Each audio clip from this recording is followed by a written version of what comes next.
بسم الله الرحمن الرحيم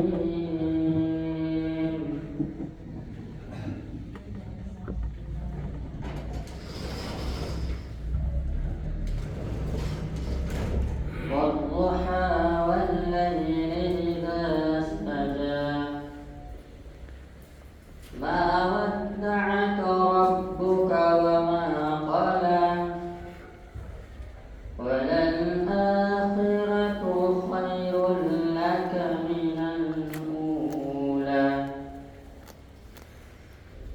ولسوف يعطيك ربك فترضى ألم يجدك يتيما فآوى ووجدك ضالا فهدى ووجدك عائلا فأغنى فأما اليتيم فلا تقهر وأما السائل فلا تنهر وأما بنعمة ربك فحدث. السلام عليكم.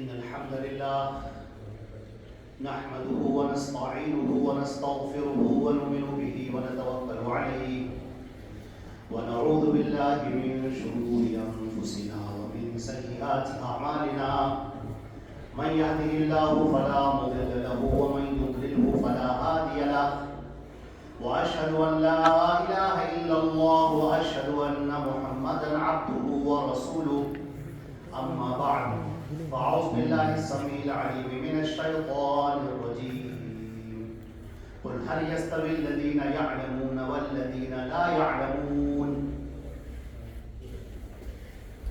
تمام تعریفیں اللہ رب العزت کے لیے ہیں جو ہمارا خالق و مالک ہے، آسمان اور زمین کا پیدا کرنے والا اور کل کائنات کا تنہا پالنہار ہے، جو وحدہ لا شریک لہ مستوی عرش ہے، اپنے احکامات کو نازل فرماتا ہے، کسی کے مجال نہیں کہ اس سے انکار کر سکتا، وہ جس سے چاہے سوال کرے اور کوئی اس سے سوال نہیں کر سکتا. لا یسأل عما یفعل وهم یسألون.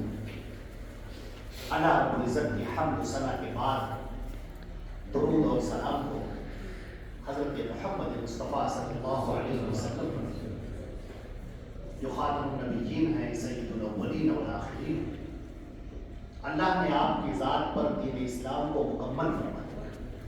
اللہ نے فرمایا الیوم اکملت لکم دینکم، آج کے دن میں نے تمہارا دین مکمل کر دیا. واتممت علیکم نعمتی، اور اپنی نعمت تم پر تمام کر دی. ورضیت لکم الاسلام دینا، اور میں تمہارے لیے دین اسلام سے راضی ہوں. اللہ رب العزت کی رحمتیں ہوں، برکتیں ہوں تمام صحابہ کرام پر، صحابیات پر اور کل مومنین اور مومنات پر. حضرات گرامی، سب سے پہلے تو میں مبارکباد دیتا ہوں آپ تمام حضرات کو کہ اس سخت جالب اور موسم کی اس ناخوشگواری کے باوجود آپ حضرات تشریف لائے اور دین اسلام کی باتوں کو سننے کے لیے، اللہ اور رسول کی باتوں کو سننے کے لیے آپ یہاں اکٹھا ہوئے ہیں. تو تو سب سے پہلے میں آپ کو حدیث شریف سناتا ہوں جس میں ہمارے نبی صلی اللہ علیہ وسلم نے فرمایا ہے کہ مجتمع قوم فی بیت من بیوت اللہ یتدارسون القرآن، جب بھی کچھ لوگ اللہ کے گھر میں اکٹھا ہوں اور اس کا مقصد ہو کہ وہ قرآن پاک کو سمجھنے کی کوشش کریں، اللہ کی اتاری ہوئی کتاب کو سمجھنا، اس کے معنی اور مفاہیم کو جاننا، دین اسلام کو جاننا، دین اسلام کے احکامات سے واقف ہونا، ہمارے اللہ نے کیا نازل کیا ہے، کیا اتارا ہے ہمارے لیے، اس کو جاننے کی کوشش کرنا اور اس کا باہم مذاکرہ کرنا۔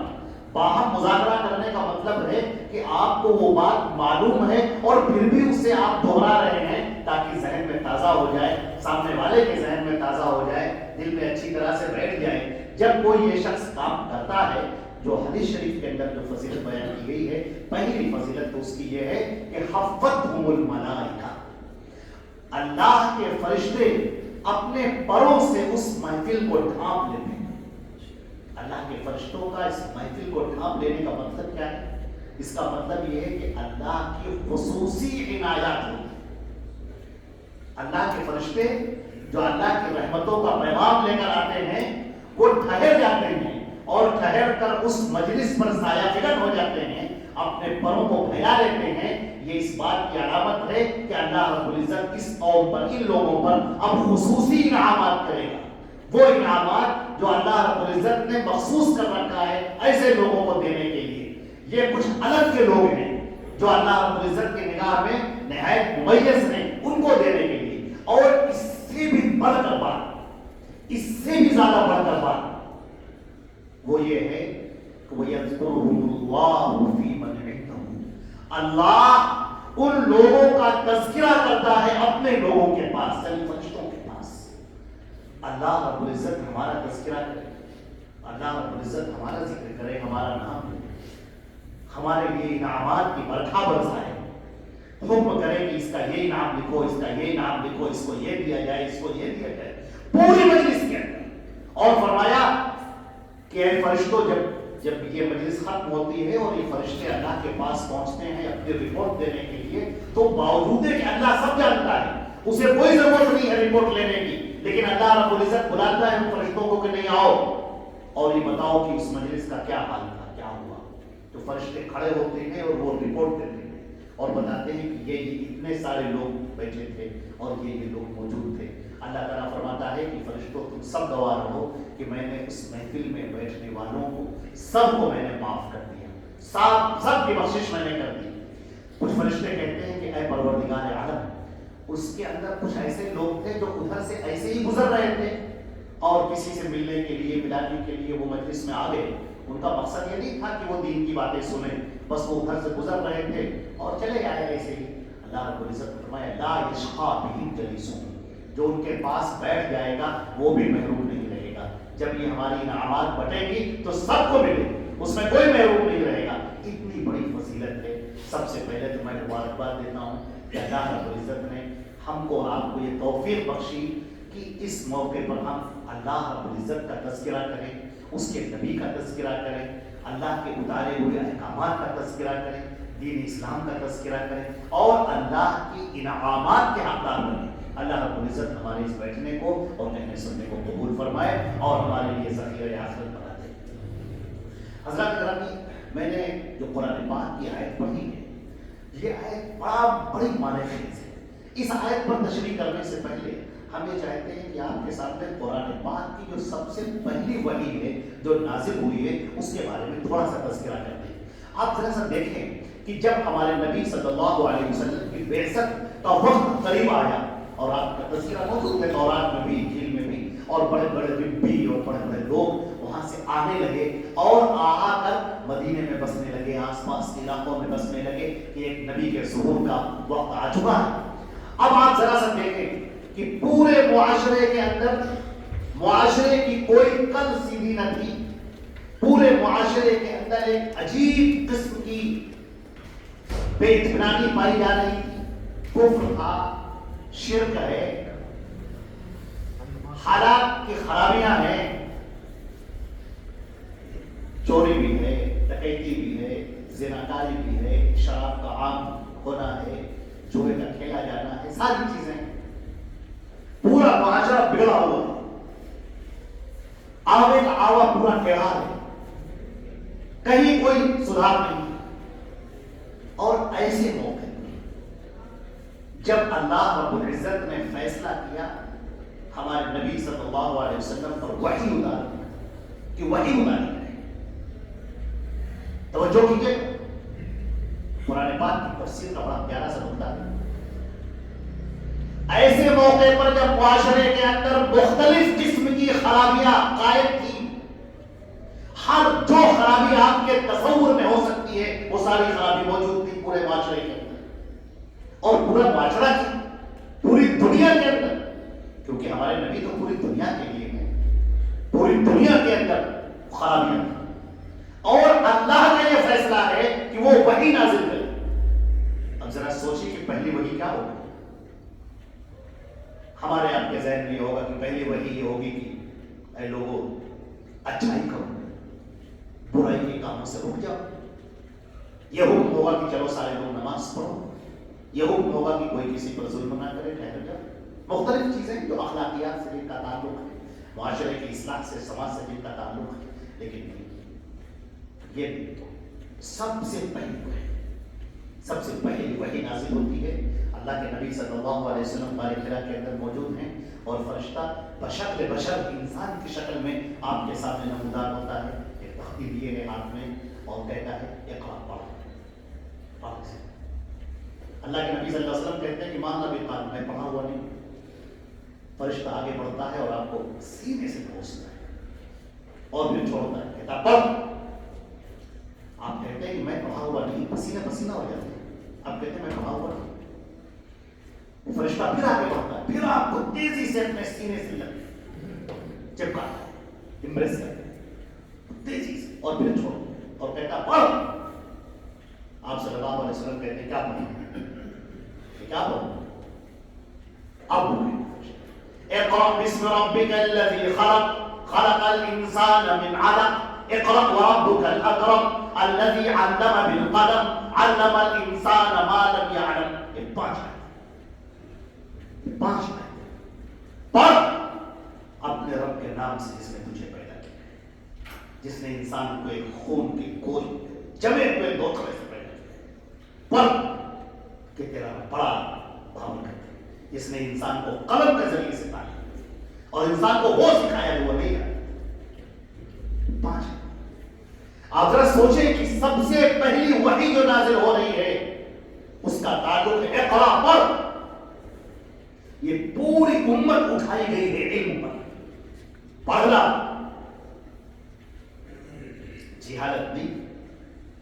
اور آپ جب غور کریں گے تو آپ کو نظر آئے گا کہ اگر یہ علم پایا جائے تو علم تو معرفت لے کر آتا ہے، پہچان لے کر آتا ہے۔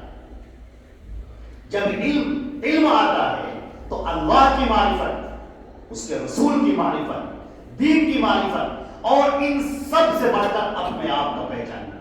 قرآن پاک نے تذکرہ کیا ہے جو حال نسوا اللہ فانساہم انفسہم، یہ لوگ اللہ کو بھولے، اور اللہ کو کیا بھولے؟ یہ اپنے آپ کو بھول گئے، خود کو بھی بھول گئے کہ ہم کیا ہیں، ہماری کیا پہچان۔ انسان میں اور جانور میں کوئی فرق نہیں رہے گا، لیکن جب یہ معرفت ہوتی ہے تو انسان کی سطح بلند ہوتی ہے، وہ بلندیوں پر اٹھتا ہے، اور جب وہ بلندیوں پر اٹھتا ہے تو پھر اسے اللہ رب العزت کی جو چیز نصیب ہوتی ہے، قرآن پاک نے جو اس کا تذکرہ کیا ہے وہ یہ کیا ہے کہ انما یخشی اللہ من عبادہ العلماء، اللہ سے اس کے بندوں میں سب سے زیادہ ڈرنے والے وہ ہیں جو جاننے والے ہیں، جو جاننے والے ہیں، جو واقف کار ہے، جو جانتا ہے۔ جو جاہل ہوتا ہے وہ بہت بولتا ہے، بڑبڑاتا ہے، چیختا ہے، چلاتا ہے، لیکن جو صاحب علم ہوتا ہے، علم ایک گہرائی کا نام ہے، وہ علم انسان کو تدبر کرنے پر، فکر کرنے پر مجبور کرتا ہے،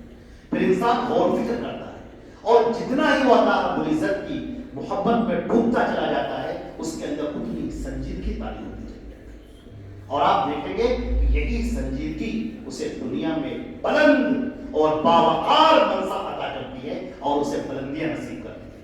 یرفع اللہ الذین آمنوا والذین اوتوا العلم منکم درجات. وہ لوگ اولو العلم منکم درجات، وہ لوگ جو تم میں سے ایمان لائے ہیں اور جنہوں نے علم حاصل کیا ہے، ہم نے ان کو فضیلت بخشی، ان کو ہم نے درجات دیا. تو یہ درجات نہیں. اب آپ دیکھیں، بڑی سوچنے کی بات ہے کہ اللہ رب العزت نے تورات بھی نازل، زبور بھی نازل، انجیل بھی نازل. اللہ نے پیغمبر بھی اتارے، حضرت موسیٰ علیہ السلام جیسا جلیل القدر پیغمبر، اولو العزم من الرسل، حضرت داؤد اور حضرت سلیمان جیسے پیغمبر، پرشکوہ سلطنت کے مالک، جنہوں نے بنی اسرائیل کو بڑی مضبوطی عطا کی، گولڈن ایج عطا کی. حضرت عیسیٰ علیہ السلام جیسے عظیم الشان پیغمبر، اولو العزم من الرسل جن کا شمار ہے. پیغمبر بھی بھیجے گئے، کتابیں بھی اتاری گئی، اور اس کے باوجود جہالت میں لوگ کفر میں، شرک میں گرفتار. آخر کیا بچے؟ کیا اس کی وجہ تھی کہ جب خار اور خش و خاشاک ہو جاتے ہیں تو انہیں ہٹا دیا جاتا ہے. اللہ رب العزت نے فرمایا کہ یہ بنی اسرائیل سب بگڑ گئے، ایک بگاڑ پیدا ہو گیا ان کے اندر. نہ انہوں نے نبی کی قدر کی، نہ انہوں نے کتابوں کی قدر کی. جہالت ان کے اندر پھیلی ہوئی، جو چاہتے تھے اپنے ہاتھوں سے لکھتے تھے. تورات میں اضافہ، انجیل میں اضافہ، پورا دین خراب کر کے رکھ دیا ان لوگوں نے. ہٹاؤ اس کو، کنارے کرو اس کو، اور ایک نیا دین برپا کیا جا رہا ہے. اور اس کی بنیاد علم سے چھوڑ، اس کی بنیاد ہوتی ہے علم سے.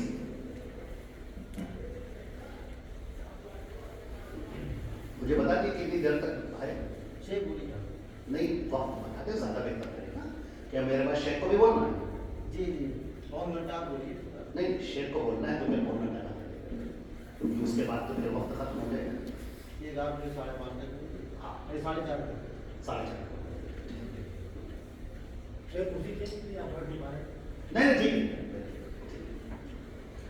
اب آپ دیکھیں کہ یہ جہالت کہاں سے ہے. لوگ غافل ہو گئے اتاری ہوئی کتاب سے، جو تورات ان کے لیے اتاری گئی، انجیل ان کے لیے اتاری گئی، اور جو پیغمبر ان کے درمیان بھیجے گئے، حضرت موسیٰ علیہ السلام جیسے عظیم الشان پیغمبر. اب دیکھیں یہاں سے ہم آپ کے سامنے وہ نقطہ پیش کر رہے ہیں، آپ اس کو اپنے ذہن میں محفوظ رکھیے گا. کتاب بھی موجود ہے، ان کے درمیان نبی بھی بھیجا گیا ہے، اس کے باوجود یہ کفر کی راہوں پر چل رہے ہیں. آگے کیا وجہ ہے؟ اس وجہ کیا ہے؟ قرآن پاک نے تذکرہ ہے. بھلے حدیث سناتے ہیں ابن ماجہ کے اندر حضرت عدی بن حاتم رضی اللہ تعالیٰ عنہ تشریف لاتے ہیں. چند دن پہلے ایمان لائے تھے، عیسائی تھے، پھر مسلمان ہوئے، اسلام لے کر آئے، بہترین اسلام لانے والے، بہترین صحابی. لیکن صحابہ کرام کا مزاج ہے علم کا. اللہ کے نبی صلی اللہ علیہ وسلم کی خدمت میں حاضر ہوتے ہیں اور کہتے ہیں، اے اللہ کے نبی، قرآن پاک کے اندر ایک آیت ایسی ہے جو میری سمجھ میں نہیں ہے. قرآن پاک کی ایک آیت میری سمجھ میں نہیں آئی. آپ نے کہا کون سے؟ کہا اس میں کہا گیا ہے قرآن پاک میں،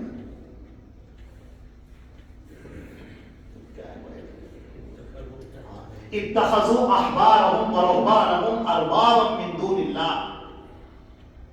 ان اہل کتاب نے اپنے علماء کو اور درویشوں کو اللہ کو چھوڑ کر اپنا رب بنا لیا. آیا اللہ کے نبی، پوری یہودیوں اور عیسائیوں کی تاریخ میں ہم لوگوں نے کبھی اپنے علماء کو، درویشوں کو اپنا رب نہیں بنایا. پھر یہ کیسی بات کو اس قرآن پاک کے اندر اللہ رب العزت نے فرمائی کہ علماء کو اور درویشوں کو ان بنی اسرائیل نے اپنا رب بنا لیا. ہم لوگوں نے تو رب کبھی نہیں بنایا. تو یہ کیسا لکھا ہوا؟ بہت غور سے سنیے. اللہ کے نبی صلی اللہ علیہ وسلم نے فرمایا، الیس اذا کان اذا احلوا علیکم شیئا استحللتموه واذا حرموا علیکم شیئا حرمتموه. آپ نے کہا کیا ایسا نہ ہوا، اے عدی بن حاتم بتا، کیا ایسا نہ ہوا کہ تمہارے علماء نے جب کسی چیز کو حلال کیا تو تم نے حلال جانا، انہوں نے جب حرام کیا تو تم نے حرام جانا؟ کہا رسول ایسا تو ہوا. کہا اس یہی تو ہے رب بنا لینا. یہی تو ہے ربنا لینا. دین جو اللہ نے اتارا، دین جو اللہ نے نازل کیا، اس کے اندر لوگوں نے اپنی باتیں داخل کر دی. جاہلی رسم و رواج دین کا حصہ بن گئے، لوگوں کے اپنے خیالات دین کا حصہ بن گئے، لوگوں کی اپنی رائے دین کا حصہ بن گئی، اور دین کے نام پر ایک ملغوبہ تیار ہو گیا جو دین نہیں تھا. اللہ نے احکام تو تھوڑے اتارے اور بنی اسرائیل نے اس کے اندر اپنی طرف سے باتیں لکھ کر، اپنی طرف سے باتیں جوڑ کر ایک الگ سا پورا دین تیار کر دیا.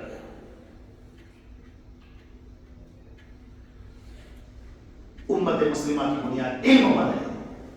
سب سے پہلے فاعلم انہ لا الہ الا اللہ، سب سے پہلے تم یہ جان لو، علم حاصل کر لو، اس سے پہلے کہ تم عبادت کے لیے تیار ہو، اس سے پہلے کہ تم اللہ کی بارگاہ میں آؤ اللہ کی عبادت کرنے کے لیے، ٹھہر جاؤ، علم حاصل کرو.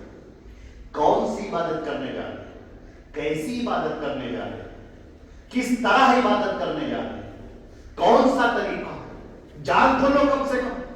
اپنی مرضی سے الٹے لٹک گئے پیڑ کے اوپر عبادت کر رہے ہیں، دلدل کے اندر چلے گئے، دھسے ہوئے کیڑے کاٹ رہے ہیں، عبادت کر رہے ہیں. کچھ لوگ ہیں جو صرف کھڑے ہوئے ہیں، بالوں کو بڑھائے ہوئے ہیں، پانی کو نہیں چھو رہے ہیں، جوئیں پڑی جا رہی ہیں، بال بڑھے چلے جا رہے ہیں، بالکل ایک عجیب سا ہیولہ تیار ہے ان کا، اور وہ عبادت کی نہیں. وہ یہ سمجھ رہے ہیں کہ اللہ ان سب باتوں سے بڑا خوش ہو رہا ہے.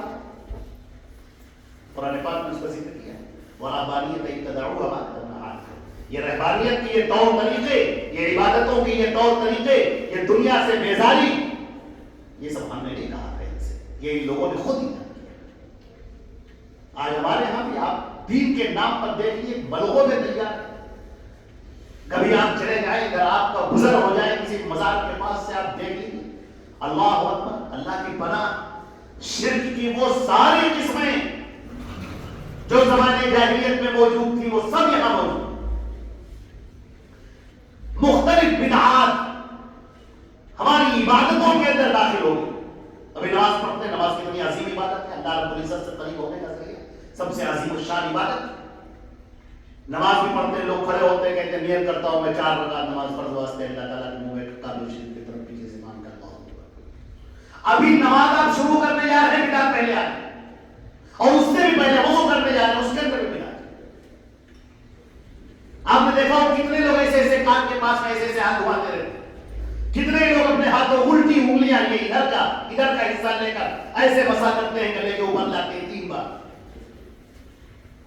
وضو کے اندر وضو کے اندر دعائیں، ایک ایک عضو کو دھلتے وقت کی دعائیں، یہ کتابوں میں لکھی ہوئی مل رہی، یہ چھپی ہوئی مل رہی.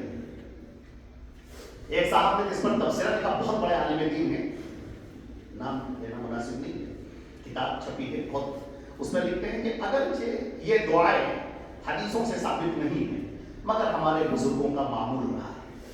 یہ لکھا ہے اگرچہ یہ دعائیں حدیثوں سے ثابت نہیں مگر ہمارے بزرگوں کا معمول رہا ہے. ارے کون سے وہ بزرگ ہیں جن کا معمول رہا ہے حدیث کے خلاف؟ حدیث کے خلاف جا کے کون بزرگ بن سکتا ہے؟ اپنی طرف سے گڑی ہوئی چیزیں، اپنی طرف سے بنائی ہوئی چیزیں یاد نہیں سکتا. نماز میں روزہ یہ بصوم یوم نویت للہ تعالی من شہر رمضان، آپ کو کیلنڈروں کے اندر لکھا ہوا ملے، میں نیت کرتا ہوں روزہ رکھوں، بصوم یوم میں پوری دعا بناتی ہے. حج عمرہ کرنے جاتے ہیں، وہاں بھی بدعات ہیں. اس کے اوپر تو پورا ایک رسالہ شائع ہوا ہے ضلع جمیل کی طرف سے. حج عمرے کی بدعت، طواف کی الگ الگ بدعت ہے. اللہ پر اتنی عظیم عبادت نصیب ہوتا ہے مسلمانوں کو جس کو اللہ رب العزت نصیب کرے.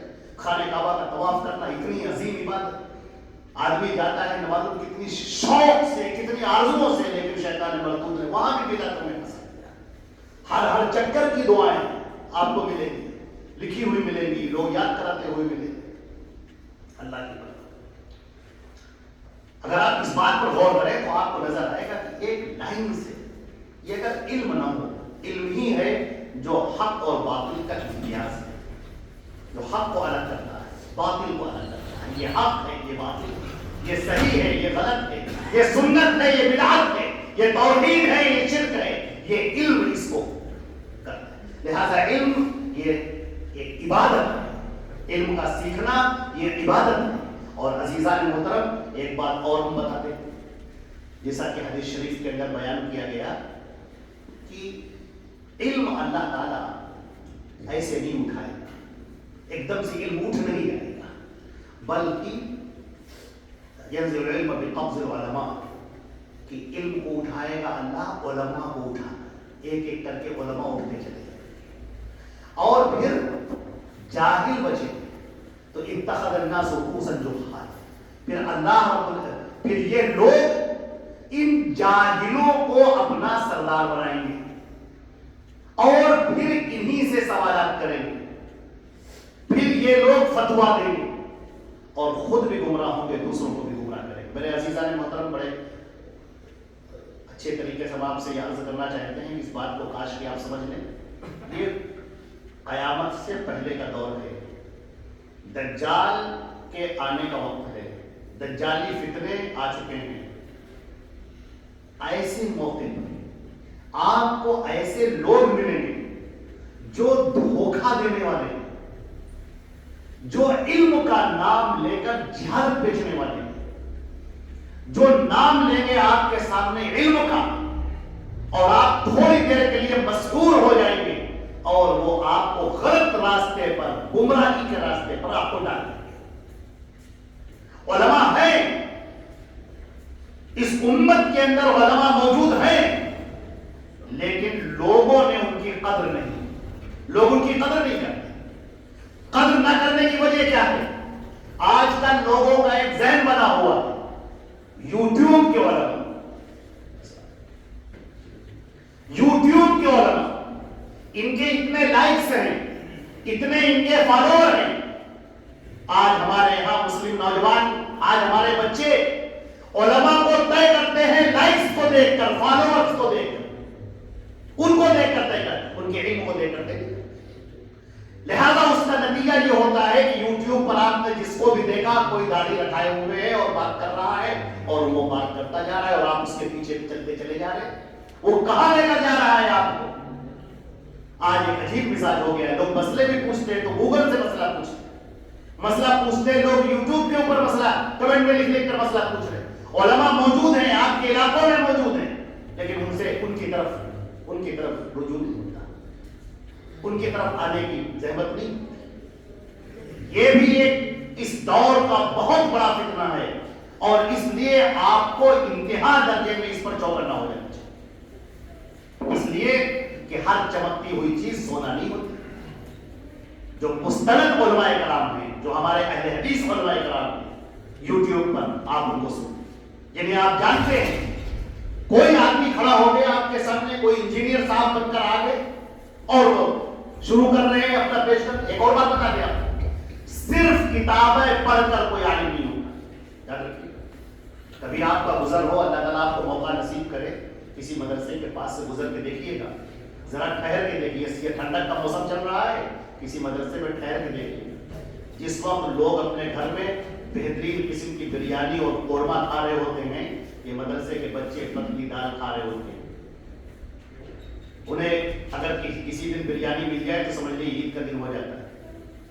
جس روز آپ بیٹھے ہوئے اپنے یہاں آرام سے لحاظ میں بیٹھے ہوئے ہیں، چپ چاپ اپنا موبائل دیکھ رہے ہیں، اس موقع پر ہمارے مدرسوں کے جو بچے ہیں، آپ ان کو دیکھیں کہ بیٹھے ہوئے قال اللہ و قال رسول رٹ رہے ہوتے ہیں، یاد کر رہے ہوتے ہیں، استادوں کے سامنے سمجھ رہے ہوتے ہیں۔ استاد ایک مرتبہ بتاتا ہے، وہ دوبارہ آتے ہیں کہ مولانا صاحب سمجھ میں نہیں آیا، پھر آتے ہیں سمجھ میں نہیں آیا، بار بار آتے ہیں اس ایک چیز کو سمجھنے کے لیے، تب جا کر عالم، تب جا کر انہیں ڈگری حاصل ہوتی ہے، علم کی سند ان کو ملتی ہے، تب جا کر۔ یہاں لوگ 4 کتابیں پڑھ لیا انہوں نے، اور 4 کتابیں پڑھنے کے بعد آگے اسٹیج پر، اور اس کے بعد اس پر فتوے دیے جا رہے ہیں۔ عربی عبارت تک پڑھنا نہیں آتا، عراق اللہ نے 5 جانے دیے، شین قاف بھی کے درست نہ ہو، عبارت پڑھنا تک جن کو نہ آئے، اور وہ آپ کے سامنے قرآن کی تفسیر کر رہے ہیں، حدیث کا مطلب بیان کر رہے ہیں، صحابہ کرام کے مشاجرات کے اوپر بیٹھ کر فیصلے کر رہے ہیں۔ یہ امت کہاں چلی؟ پیوست طرح شجر سے امید ہے بہار۔ یہ بات یاد رکھیے،